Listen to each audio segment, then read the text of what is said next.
Bienvenidas y bienvenidos a 2024, año electoral. Un año en el que 100 países estaremos teniendo elecciones y también en el que la mitad de la población a nivel global estaremos acudiendo a las urnas. Así que para tener mayor noción sobre este super año electoral, les invitamos a ver esta cápsula. En el primer semestre de 2024, estos países votaron por parlamento, senado, presidencia o referéndum. Enero, Bangladesh, Bután, Taiwán, Islas Comoras, Principado de Liechtenstein y Finlandia. Febrero, El Salvador, Azerbaiyán, Pakistán, Finlandia en segunda vuelta, Indonesia y Bielorrusia. Marzo, Irán, Irlanda, Portugal, Rusia, Eslovaquia y Senegal. Abril, Kuwait, Eslovaquia en segunda vuelta, Corea del Sur, Islas Salomón, Croacia, India, Ecuador, Maldivas, Macedonia del Norte y Togo. Mayo, Panamá, Chad, Macedonia del Norte en segunda vuelta, Irán segunda vuelta, Lituania, República Dominicana, Madagascar y Sudáfrica. Junio, Islandia, México, Unión Europea, Bélgica, Bulgaria, San Marino, Mongolia, Irán, Mauritania y Francia. Y así comenzamos con este super año electoral.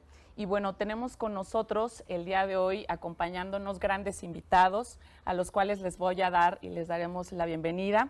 Está con nosotros la maestra Alma Rosa Amador Iglesias. Muchas gracias, maestra, por estar con nosotros. Ella está adscrita al Centro de Relaciones Internacionales de la Facultad de Ciencias Políticas de la UNAM y también es editora de la revista de Relaciones Internacionales de nuestra casa universitaria desde el 2001. Maestra, muchísimas gracias por acompañarnos. Muchas gracias a ti. Y también se encuentra con nosotros el doctor Gerson Moreno Recendis. Él es doctor en Historia y está adscrito a la Universidad Iberoamericana. Doctor, muchísimas gracias por acompañarnos. Muchas gracias por la invitación. Muchas gracias. Para comenzar en esta conversación, me gustaría retomar con ustedes algo de lo que ya se habla actualmente, que es este viraje que se mira desde América Latina hacia las izquierdas y este viraje que parece paralelamente y contrario también en Europa, que se vira hacia las derechas y hacia las ultraderechas. Respecto a esto, ¿cuáles son las tendencias en general que podemos estar observando de esto? Si les parece, comenzamos con la maestra Alma y posteriormente doctor Gerson. Adelante, maestra, por Claro favor. que sí, con gusto. Como ya se señalaba, este año es determinante, ya que pues se realizarán diferentes procesos electorales y creo que fundamentalmente hay que destacar el asunto de las agendas. Creo que el mundo de post-pandemia está aún en un proceso de recuperación tanto económica como incluso de restauración de los tejidos sociales y creo que eso está marcando la tendencia prácticamente en todo el orbe. Este año resulta determinante también por la proximidad de las elecciones en Estados Unidos en noviembre y eso creo que marca la agenda en muchos sentidos. Vemos una tendencia pues al alza en la preferencia de voto para el candidato Donald Trump. Y bueno, fundamentalmente creo que hay que poner énfasis en un par de temas. El asunto de la crisis del multilateralismo que estamos revisando desde hace unos años, ¿no? Y sobre todo esta intención de muchos gobiernos de utilizar ese volcarse hacia adentro, cerrar fronteras, culpabilizar a los procesos de migración, a los inmigrantes, de crisis económicas, de asuntos de delincuencia, etcétera. Creo que esta es una de las tónicas que está caracterizando pues todas y cada una de las agendas que estamos revisando. Es fundamental también ubicar la consolidación de este ascenso de la derecha, como ya lo mencionabas, y gradualmente pues una intención en el caso de América Latina para volver a estas izquierdas, ¿no? Que yo sugeriría que discutiéramos, ¿no? Porque me parece que en este proceso de etiquetado de las corrientes políticas a veces nos estamos resbalando un poco, pero finalmente lo que cuenta es que cierto es que este año va a definir en términos financieros, en términos económicos, pero sobre todo sociales, ¿no? Varios elementos de estas dos regiones. Y bueno, sobre todo subyace en la agenda el asunto de qué estamos entendiendo por democracia en este año. De acuerdo. Y usted mencionaba también, maestra, precisamente el determinante, incluso cuando menos a nivel global, también obviamente que tiene el referente Estados Unidos. Respecto a esto, doctor, incluso no nada más en la parte de Estados Unidos, porque recordemos, claro, ahora nos vamos a enfocar a Europa, América Latina, pero también a su vez nosotros tenemos también esta otra parte, incluso tenemos una guerra en Rusia-Ucrania, eso también obedece obviamente a los comicios en Europa, este componente de Estados Unidos. ¿Qué podemos realmente vislumbrar en esta tendencia también? Retomando un poco lo que mencionaba la maestra, de no encasillar a las corrientes políticas respecto a izquierda-derecha, porque hay que tener, y concuerdo con ella, hay que tener sumo cuidado con ello. Yo me referiría y me iría más hacia la práctica política de los diferentes gobiernos, en donde, pues bueno, hasta el momento la agenda de las diferentes elecciones que se han hecho primero en Europa, si nos vamos principalmente a las que se han hecho en el este de Europa, han pasado por Finlandia, ha pasado por Eslovaquia, ha pasado, me parece que por Lituania, y en esas tres, prácticamente su preocupación más inmediata es la guerra de Ucrania. ¿Sí? Entonces, la derecha ha cobrado escaños en estas partes del mundo. Claro, el epicentro actualmente es Francia. Y en el caso de América Latina, ha pasado por El Salvador, en el caso de Bukele, ha pasado en República Dominicana, en donde prácticamente también la práctica política y la preocupación inmediata de los votantes en estos países es la crisis económica. A ver, si hay un lugar en común entre Europa y América Latina, es este espacio generado por la crisis económica, como mencionaba la maestra, de pospandemia, crisis del 2019 y también un punto muy importante, la crisis de los energéticos, principalmente para Europa, que ha provocado la guerra de Ucrania. Entonces, las tendencias políticas en este momento a nivel mundial se están acercando, más allá de la izquierda y derecha, se están acercando a un populismo electoral.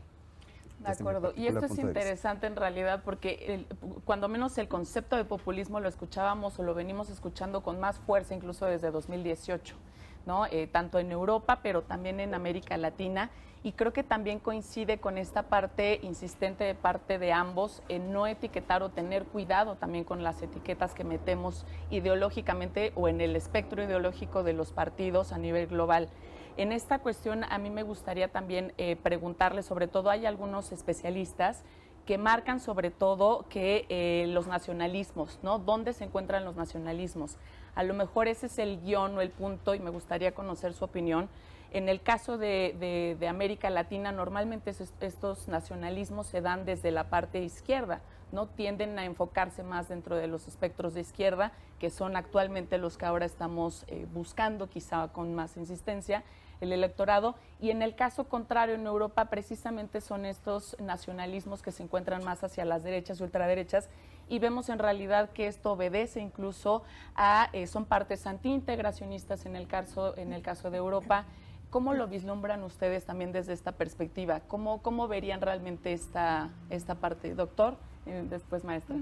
Ok, bueno, desde esta perspectiva, a ver, si nos acercamos y ponemos la lupa en Europa, el asunto particularmente en Europa, yo lo vislumbro, que también se puede retomar para América Latina, respecto a una brecha social, ¿sí? Entre países de la comunidad europea, de la Unión Europea, entre los países ricos, Alemania, Francia, y los países que se están quedando rezagados en esta producción de riqueza respecto a la Unión, que particularmente son los países del Mediterráneo y de Europa del Este.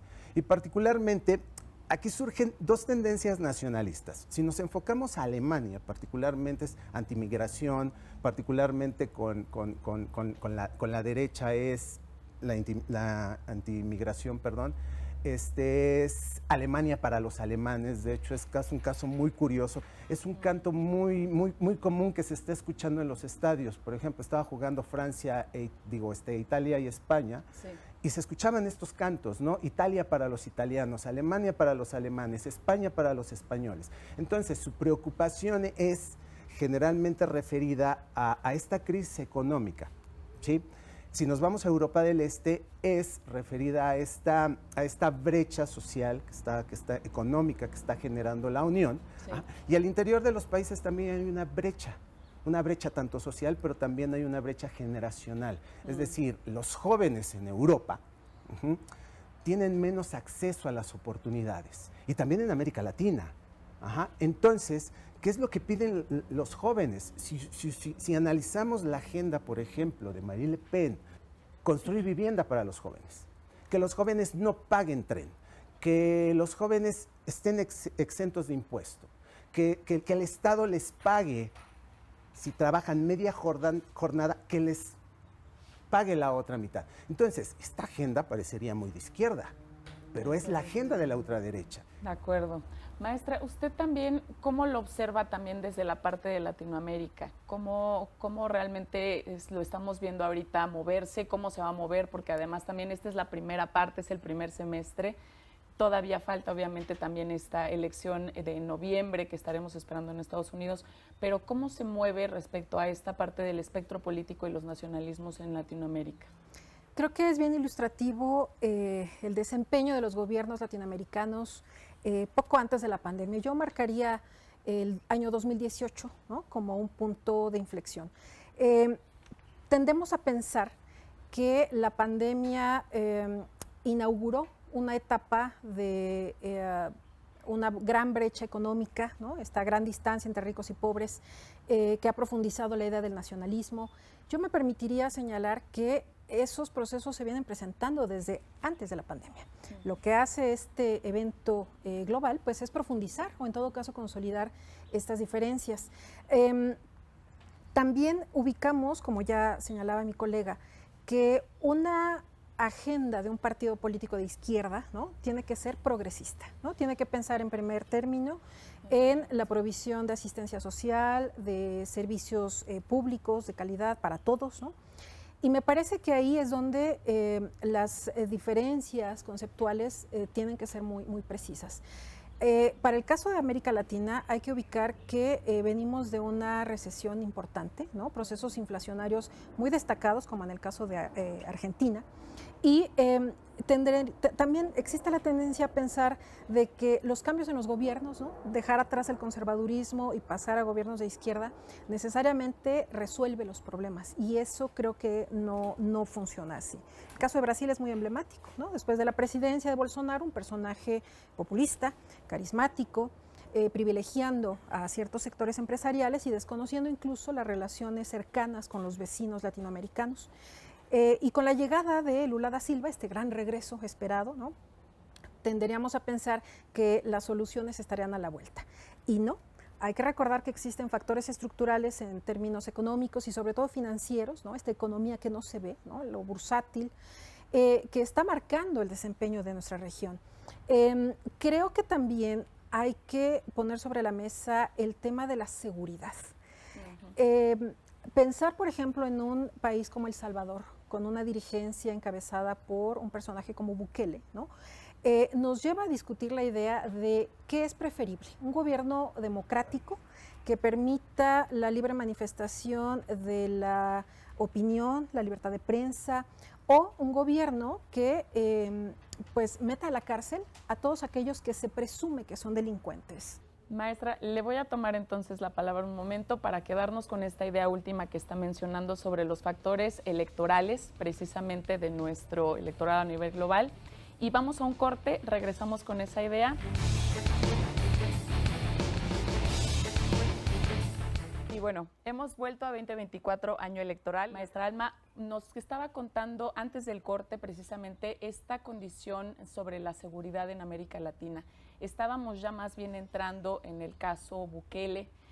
También recordemos obviamente que este país es uno de los que incluso han inaugurado el año electoral en América Latina. ¿Cómo es que realmente el componente de seguridad se mezcla dentro de los factores de votación que podemos observar a nivel global, maestra? Sí, creo que es necesario destacar que veníamos de una década de los años 90 y principios del siglo XXI, en donde América Latina pues prometía una serie de iniciativas de integración, de colaboración en términos de protección al medio ambiente, ¿no? Somos la zona más biodiversa del mundo. Y bueno, a raíz de 2001, con estos eventos en relación con las Torres Gemelas y algo que se ha llamado la securitización de la agenda, gradualmente estamos volviendo a la visión tradicional de la seguridad, ¿no? La seguridad en el sentido de lo armamentístico, de los ejércitos, de la inversión en rearme, ¿no? Y creo que estamos dejando de lado precisamente este gran avance, este gran trabajo que se venía realizando. Ahora mismo, por ejemplo, la agenda en torno a cambio climático se está quedando de lado, no solo en América Latina, sino también en Europa y en otras partes del mundo. En el caso de nuestro subcontinente, hay que revisar, por ejemplo, las cifras que nos comparte el Latinobarómetro. El informe presentado el año pasado, que comprende precisamente el periodo de 2023, es muy revelador en términos de destacar las preocupaciones de los habitantes, de aquellas personas que tienen la capacidad de votar. Y cada vez se demuestra, ¿no?, en ascenso la tendencia a preferir el autoritarismo si es que esos gobiernos autoritarios, a diferencia de los democráticos, garantizan la seguridad, el bienestar, la educación, el acceso a la salud. Es una cifra preocupante porque si bien a la fecha 48% de los latinoamericanos entrevistados siguen prefiriendo la opción de la democracia, la cifra en preferencia al autoritarismo va en ascenso. Y eso es preocupante porque estamos hablando de una crisis de representación, ¿no? Los partidos políticos tradicionales no están dando cabida a las demandas de los votantes, pero también tenemos que poner sobre la mesa, y es aquí donde vuelvo al tema de la seguridad, la presencia de grupos paralelos al Estado, ¿no? Grupos delincuenciales, ¿no?, la violencia organizada, estos poderes de facto, que en algunas regiones, ¿no?, parece que gobiernan más que los regímenes como tal. El caso de El Salvador es muy emblemático, ¿no?, porque parece que estas grandes inversiones en prisiones de alta seguridad, esta idea de meter a la cárcel a aquellas personas que por su apariencia física se presume que forman parte de alguna mara, de algún grupo delincuencial, sin comprobar, sin juzgar, sin un debido proceso. Más punitiva, ¿no? Una visión mucho más punitiva de la seguridad. Y eso es preocupante, ¿no? Creo que en la mente de los votantes de América Latina, aquí y ahora, está precisamente el llegar a fin de mes, el cubrir los costos de la vida cotidiana, ¿no?, con tasas de inflación que, como ya señalábamos en el caso de Argentina, bueno, son rampantes y que están compitiendo, ¿no?, con esta idea de que la democracia consiste en ir a votar cada 4, cada 6, cada 3 años. Creo que tenemos que replantear la idea de la ciudadanía y sobre todo poner atención a estos factores estructurales que sí que están poniendo contra las cuerdas a América Latina. De acuerdo, maestra. De hecho, usted toca un tema también relevante que me parece que es importante mezclarlo a estos factores de votación también. Y doctor, me gustaría preguntarle cómo vemos también la calidad de la democracia en Europa, cómo la vemos también a nivel global, ¿no? Con base en lo que nos mencionaba la maestra, pero también cuáles son los factores realmente claves en el caso de Europa. Migración, seguridad, ¿qué es realmente lo que está moviendo a los votantes? Me gustaría retomar lo que menciona la maestra a las preocupaciones de los electores y de los votantes, que son particularmente dos, que son las económicas y que son las cuestiones de seguridad. Pero me gustaría agregar otro factor respecto a la preocupación de los votantes, que nos lleva hacia un problema fundamental de las democracias modernas, que es la irresponsabilidad política. Es decir, a ver, estamos en una sociedad de la inmediatez. Es decir, todo lo queremos resolver ya. Es decir, resuelve, dicen por ahí, ¿no? Y si no lo resuelves, te vas. O sea, lo que no ayuda, lo desecha. Si me aburre, lo paso de largo. Entonces, esta mentalidad que algunos llaman mentalidad de TikTok, en donde, como mencionaba, hay que desecharlo, hay que pasarlo de largo. Democracia líquida. Sí, la democracia líquida, para utilizar el concepto de Bauman, y en donde prácticamente los políticos se convierten en showmans. Es decir, buscan la inmediatez, buscan la popularidad, los ves en TikTok subiéndose aquí, yéndose allá, dando consejos a quién le quieren llegar, a los votantes. Entonces, no hay una agenda política. De hecho, a ver, a lo mejor no es que no exista, no hay una paciencia social para esperar y entender que los cambios, las estructuras, la riqueza social, nacional, etcétera, se construye con un proyecto de largo alcance. Todo lo queremos rápido. Entonces, esta inmediatez nos lleva a políticas irresponsables, ¿sí?, que a futuro pueden provocar crisis económicas brutales y esa es siempre la espiral en la cual está América Latina particularmente hablando. Entonces, esta fluidez, inmediatez, fugacidad, ¿sí?, nos lleva a cambiar de idea rápidamente. En el 2019 la mayoría de votantes votaban por el cambio climático, políticas verdes. De ahí la moda en Europa de los partidos verdes. Aquí también tenemos un partido verde, por cierto. La tendencia, sí. La moda de los verdes. Los verdes ya pasaron de moda. ¿Cuál es la moda ahora? Los nacionalismos. Y entonces eso es un peligro para la democracia, ¿sí? Si no entendemos perfectamente, como mencionaba la maestra, que la democracia no es nada más ir a votar, cederle el poder a los políticos y que estos hagan y deshagan. Porque algunos, por ejemplo, es interesante lo que menciona, doctor, porque algunas personas, por ejemplo, o algunos especialistas pudieran decir, incluso las personas, los votantes a nivel global, podrán decir, bueno, la democracia cuando menos la hemos estado ejerciendo desde la mitad del siglo pasado hacia estos primeros años del siglo XXI, y quizá el electorado, y de hecho es un poco la consigna del electorado a nivel global, no estamos encontrando esta tangibilidad de mejoramiento de calidades de vida respecto a la democracia, ¿no? Es decir, que uno de los principales productos que vende la democracia todavía no se ha alcanzado. ¿Qué hay de esto también, por ejemplo, respecto a esta parte a lo mejor inmediatista que se espera de la democracia, pero que también se piden resultados, ¿no? Digamos, respecto a la aceptación o no que tiene la democracia, un poco que de eso depende. ¿Qué podríamos también decirle al electorado global y latinoamericano también sobre esto? Que es fundamental la paciencia, apegarse a los proyectos, no desecharlos, cambio de gobierno, virar a la izquierda, virar a la derecha, sino que es fundamental la paciencia. Es decir, tener un proyecto en donde, desde mi particular punto de vista, el gobierno, ¿sí?, invierta en educación, invierta en ciencia y tecnología. ¿A dónde nos va a llevar eso? A la producción, a la innovación, a la competencia. Entonces, mientras no tengamos esos elementos, no vamos a lograr grandes cambios. Por ahí alguien decía que la democracia solamente se construye entre iguales y en términos de igualdad social estamos muy lejos de llegar a la meta. Maestra, ¿usted qué diría sobre esta paciencia también cuando tenemos problemas tan relevantes incluso a nivel migratorio en América Latina, no se diga también en Europa? ¿Qué hay de esta parte en realidad también de sostener planes, pero también dar resultados? Yo rescataría una de las ideas que están expuestas en este Latinobarómetro del año 2023, la diferencia entre comunidad y sociedad.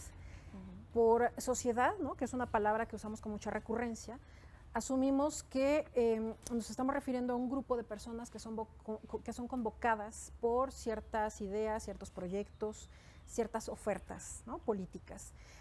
Y a diferencia de esta sociedad, ¿no?, que no necesariamente sus integrantes se conocen bien a bien, tenemos la figura de la comunidad, que es un grupo social mucho más reducido, que se conoce, que comparte valores. Estoy pensando en una familia, en un barrio, en estas comunidades que comparten un espacio físico, pero que también están pensando en cómo resolver sus problemas día a día.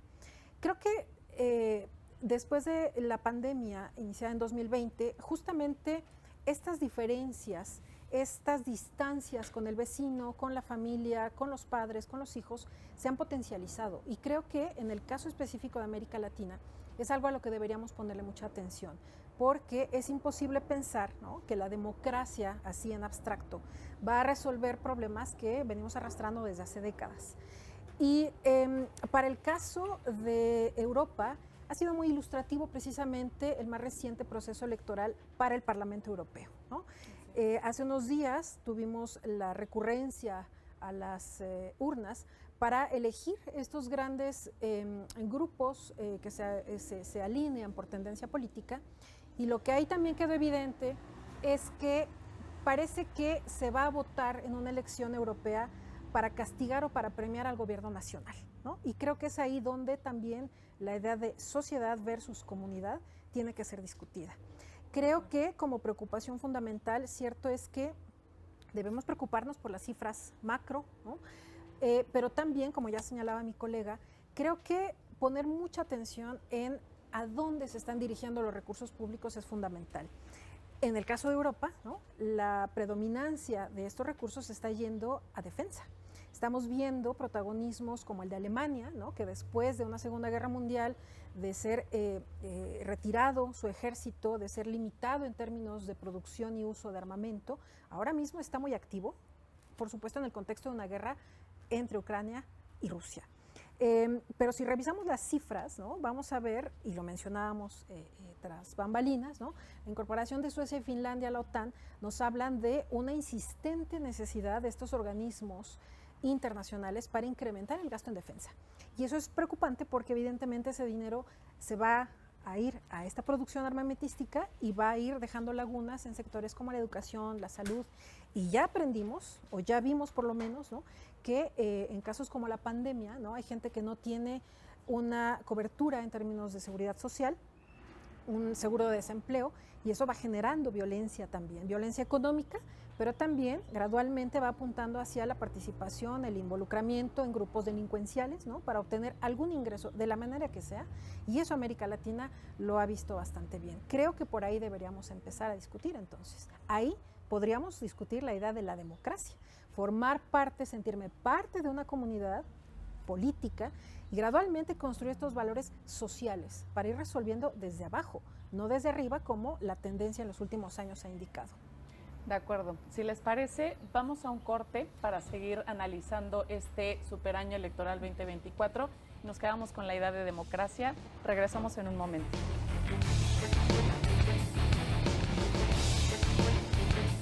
Regresamos a 2024, año electoral. Maestra Alma, doctor Gerson. Y bueno, les recordamos que además no solo somos en México, la región central, también estamos compuestos por otras regiones a nivel nacional. Así que nos vamos a enlazar ahora mismo con el licenciado Juan Pablo Galicia. Él es politólogo y presentador de noticias en Telesur Yucatán, para revisar también este panorama electoral desde Yucatán. Juan Pablo, ¿nos escuchas?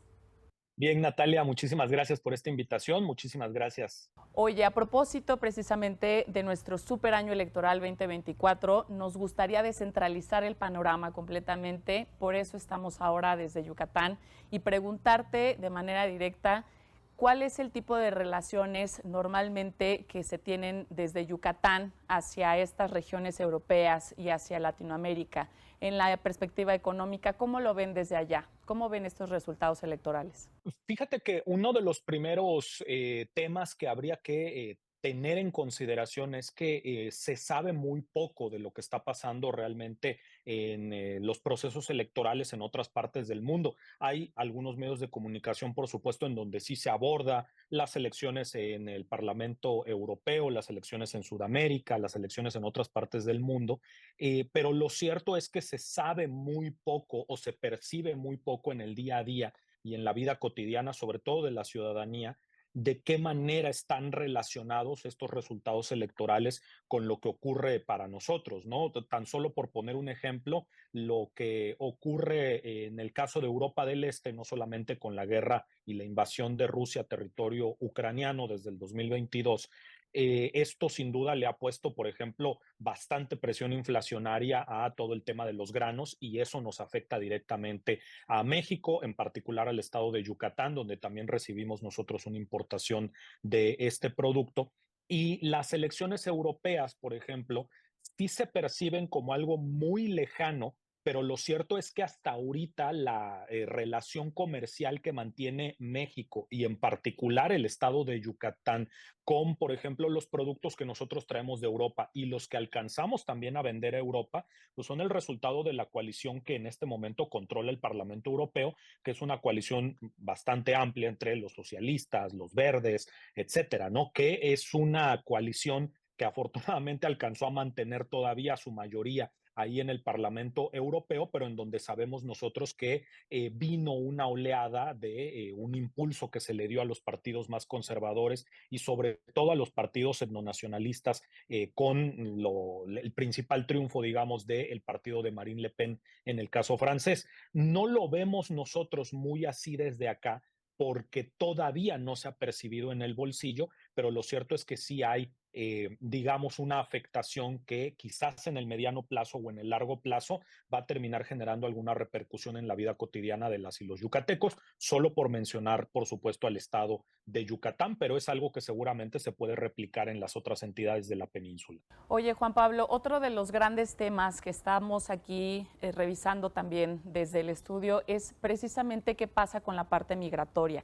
Sabemos que parte de estos resultados electorales también tienen que ver con que nuestros electores tienen en mente lo que pasa, por supuesto, en sus países y las principales causas de ida o de regreso precisamente en temas migratorios. ¿Cómo lo ven desde esta región sur a nivel nacional? ¿Cuáles son las principales perspectivas y qué realmente es lo que ustedes observan tanto desde Europa, pero sobre todo de América Latina? Mira, en el caso particular, digamos, del tema migratorio, sí es algo que sobre todo afecta mucho a algunos municipios muy localizados en el sur del estado de Yucatán, porque hay municipios, pensando en Oxcutzcap, quizás como el principal aquí en Yucatán, que son grandes expulsores de mano de obra migrante, principalmente hacia los Estados Unidos, aunque también hay por allí algunos otros que van a otras partes, ya sea de Norteamérica, como también, por ejemplo, de América Latina. Lo mismo que ocurre con el apartado económico, me atrevo a decir que no se suele hacer esta relación de forma inmediata respecto de cuáles son las repercusiones que generan los resultados electorales que vemos en otros países con la forma en la que podría afectar la manera en la que viven estas comunidades, sobre todo aquellas como Xcutzcap, que dependen mucho no nada más de las remesas, por supuesto, que envía la mano de obra migrante, sino también del propio hecho de que pueda haber incluso una renovación de personas que van y que migran nuevamente hacia estos países del norte global, hacia los Estados Unidos principalmente. Pensándolo de una manera, por supuesto, muy quizás simplificada, el hecho de que volviera a ganar, tan solo por poner este ejemplo, de que volviera a ganar un Donald Trump en la presidencia de los Estados Unidos el próximo mes de noviembre, sin duda, pues se anticipa que esto podría reforzar más el control migratorio en la frontera que tiene México con los Estados Unidos, y esto sí podría llevar a alguna dificultad de que pueda haber mayor mano de obra migrante para que se mantenga esta dinámica que ya tienen algunas comunidades en los municipios del cono sur del estado de Yucatán. Y no parecería quizás en una primera instancia, pero en el tema europeo, ya lo comentábamos hace un momento, con el reforzamiento o el resurgimiento inclusive de las derechas en Europa, que son principalmente nacionalistas, también eso le podría pasar factura, no necesariamente a las mismas comunidades de municipios del cono sur, pero por ejemplo sí le podría pasar factura inclusive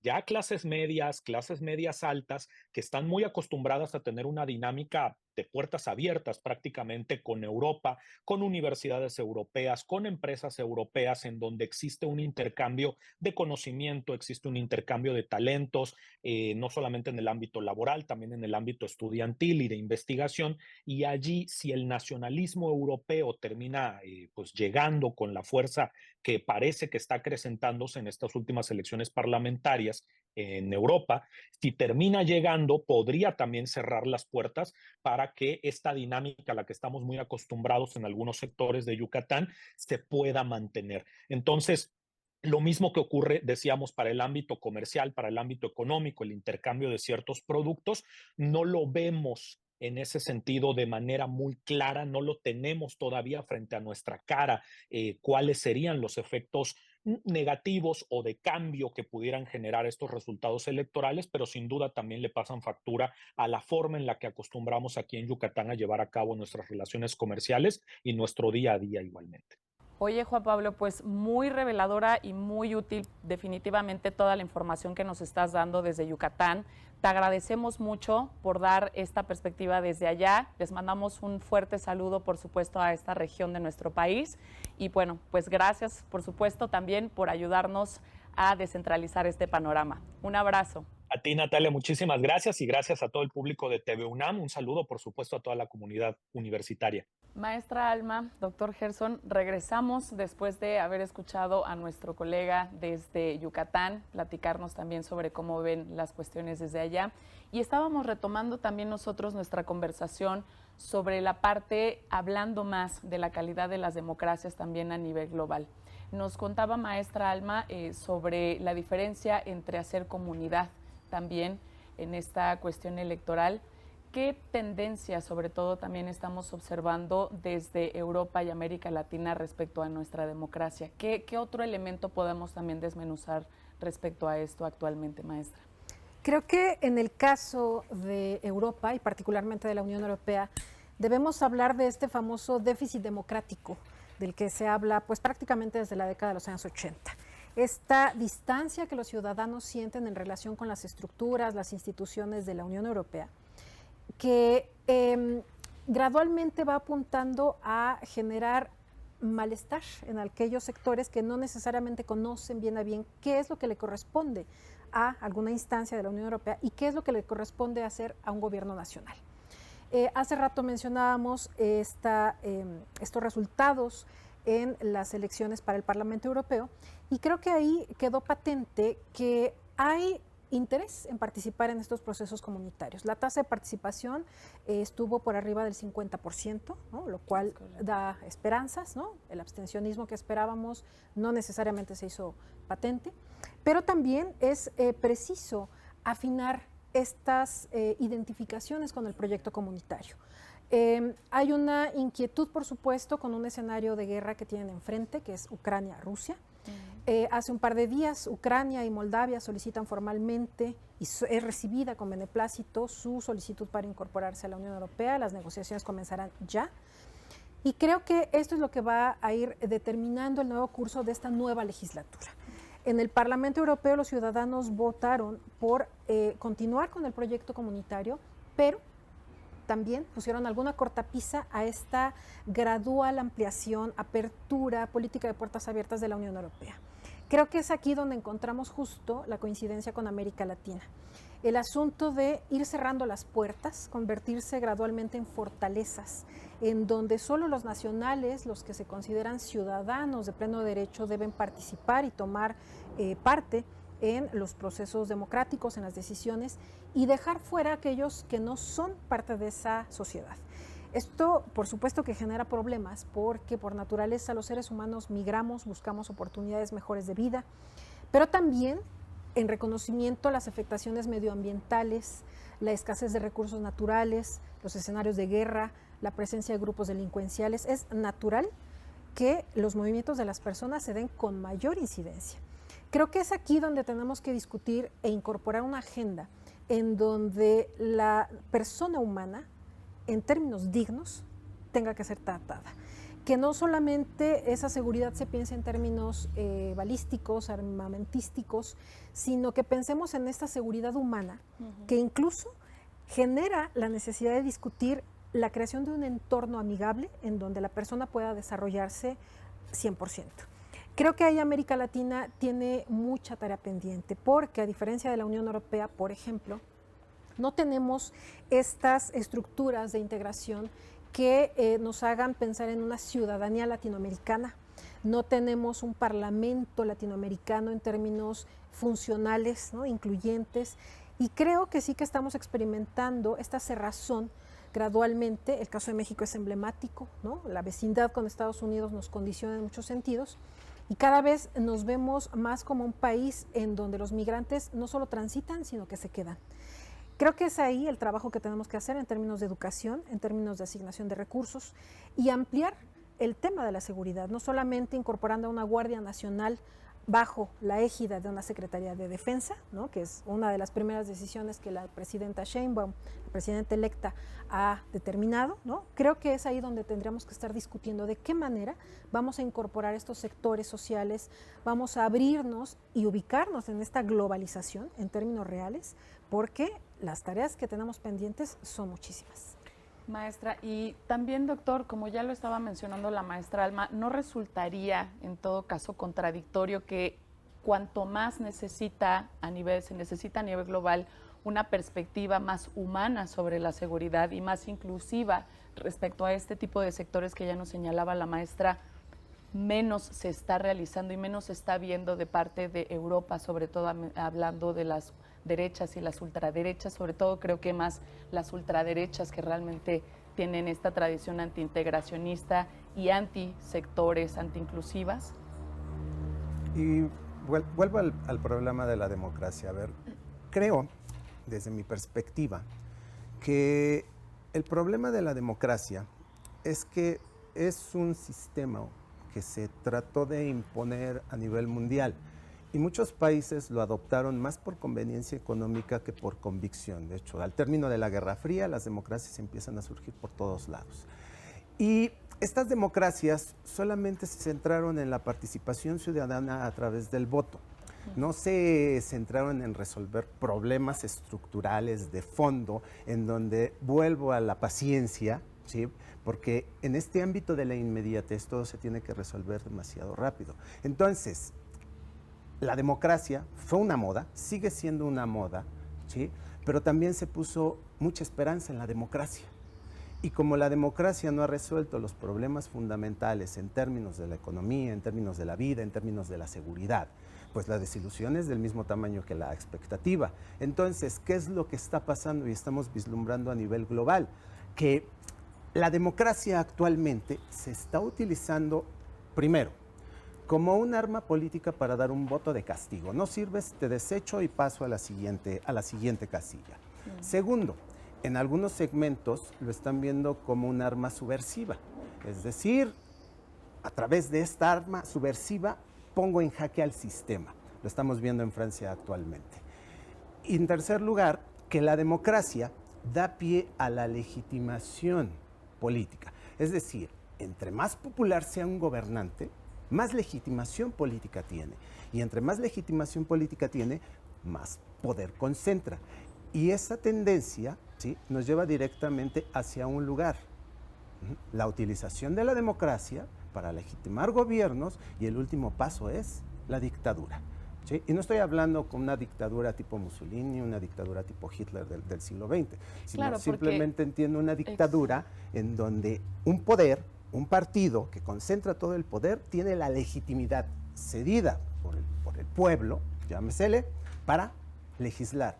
Ya mencionamos la Guardia Nacional, porque la preocupación es la seguridad, pero ¿qué más práctica política de derecha existe que cederle todo el poder a los militares, aunque digan que no?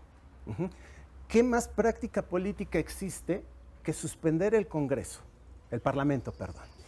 Entonces, estas prácticas políticas legitiman absolutamente cualquier decisión política. Y eso es lo peligroso de la democracia, desde mi particular punto de vista.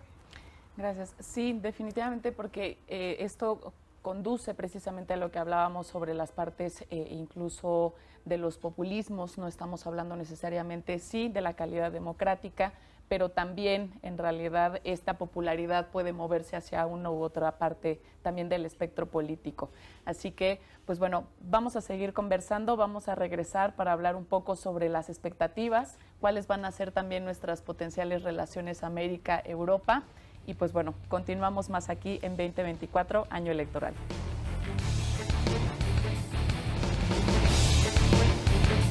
Volvemos a nuestro 2024 año electoral, recuento del primer semestre, y como tal vamos a hacer ahora un pequeño recuento sobre las siguientes fechas de nuestro calendario electoral a nivel global.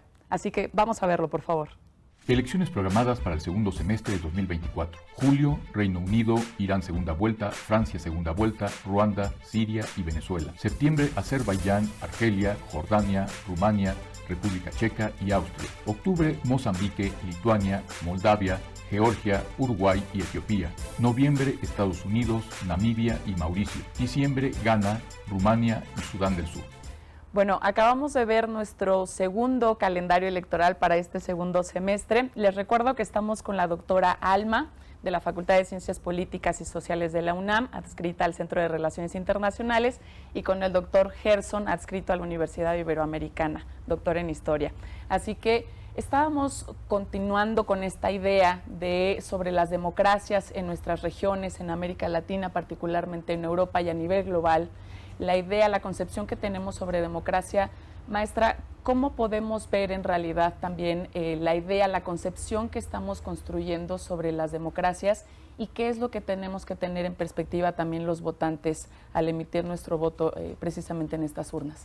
Sí, yo creo que definitivamente el concepto de democracia tiene que ser revisitado. Tenemos que replantearlo y tenemos que volver sobre nuestros pasos, porque estamos presenciando que incluso dentro de esta democracia también podemos encontrar algunas vías para llegar a puntos que no necesariamente son favorables. Estoy pensando en el caso de Alemania. Existe un partido, Alternativa para Alemania, ¿no?, que forma parte oficialmente del espectro político, reconocido, y sin embargo, constantemente y cada vez con mayor ahínco, llama a estas reivindicaciones nacionalistas, a estos discursos xenófobos, y existe la posibilidad, se ha planteado en la discusión, de convertirlo en un partido proscrito, de prohibirlo. El dilema consiste en... La Constitución propia de Alemania prohíbe precisamente. Exactamente, estos llamamientos a la xenofobia, el uso de ciertos símbolos que nos recuerdan a la Alemania nazi, ¿no? Es correcto. Pero la discusión gira en torno al dilema de si estamos cumpliendo, dice el partido político, con todos los requisitos, ¿por qué coartan esta libertad de acción?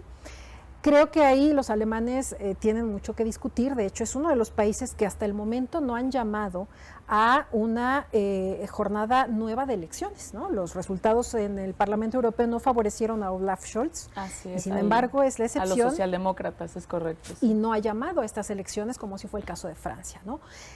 Por otra parte, dentro de esta idea de democracia, incluso dentro del Club Europeo, de la Unión Europea, hay casos excepcionales, Polonia y Hungría.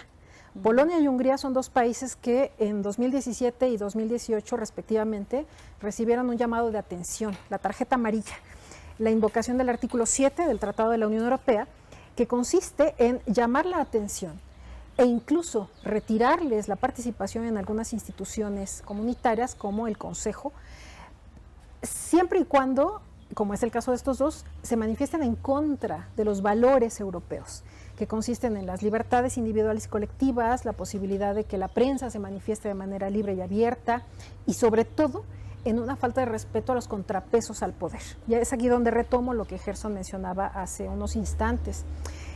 Dentro de la democracia partimos de la idea de que la distribución del poder debe ser equitativa y justa. Sin embargo, es una discusión honda y profunda qué es justo y qué es equitativo. En el caso de estos dos países que estoy mencionando, el llamado de atención surge precisamente porque en ambos casos hay una coacción a la libertad de prensa, pero también hay una intromisión evidente en el Poder Judicial, ¿no?, en el equilibrio que se supone que debe contraponerse al Ejecutivo, que debe ser el fiel de la balanza y que en todo caso tiene que ser imparcial. La ley tiene que ser ciega y tiene que ser imparcial. Creo que entonces ahí los europeos también tienen una asignatura pendiente, porque no solo se trata de volver a definir qué es la democracia, sino ejercerla ciertamente. Y del lado de América Latina, creo que la tarea que tenemos que desarrollar es justamente cómo reconstituir esos tejidos sociales que han quedado tan lacerados después de la pandemia, pero después de crisis económicas consecutivas, pero también con presencia de regímenes que no son necesariamente progresistas y abiertos como la etiqueta que les define señala. Así que tenemos mucho que seguir hablando al respecto. De acuerdo. Doctor, nuestra última precisión antes de pasar a la última parte sobre nuestras democracias a nivel global. Ok, yo creo que el fracaso más grande de las democracias a nivel global es que han olvidado en crear, la maestra le llama comunidad, pero crear ciudadanos responsables, que tengan la plena conciencia sobre lo que representa ese poder político al ejercer su voto. Pero es contrastante porque la inmediatez los lleva a dejarse llevar por la corriente que más les cause gracia, resuelva sus problemas, y a nivel mundial tenemos que analizar cada país tiene sus problemas, cada país tiene sus particularidades, y esa inmediatez los lleva a seguir una línea. El gran fracaso de la democracia es que simplemente surgió como una moda, repito, en la década de los 90, y la adoptaron para recibir apoyos del Fondo Monetario Internacional. Es decir, estamos hablando de América y Europa, América Latina y Europa, pero si nosotros asomamos a otras regiones como África, como Asia, en donde hay democracias, pero las democracias simplemente sostienen gobiernos militares, sostienen dictaduras, tecnócratas. Entonces, la situación y el fracaso más grande de la democracia es, primero, no ha construido ciudadanos, segundo, ha fracasado brutalmente en lograr una igualdad tanto económica como social. Ya no hablemos de justicia. Bastante revelador lo que nos menciona ya como estas partes últimas. Y antes de concluir, me gustaría que nos diera 3 ideas centrales sobre la perspectiva de este segundo semestre que nos espera y las relaciones América Latina con Europa. 3 ideas principales, doctor. Ok, la primera sería para el caso de Europa, que estas elecciones van a marcar particularmente una tendencia y el futuro de la Unión Europea, ya sea hacia su consolidación total o a ponerla evidentemente en crisis. Ya hablaron de Polonia, ya hablaron de Hungría, pero tenemos escenarios como el de Eslovaquia, que fue sus elecciones y está virando hacia Rusia. Tenemos el caso de Finlandia, que está virando hacia la OTAN. Va a haber elecciones en Croacia. Lo más seguro es que gane la derecha, particularmente como se ven las tendencias, en donde repitiendo y regresando al escenario del fútbol, en el partido Croacia-Albania se escuchaba, y de hecho les llamaron la atención por cánticos en donde llamaban a matar a los serbios.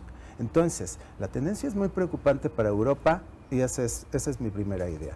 Para América Latina, estamos tomando una perspectiva de que somos la izquierda.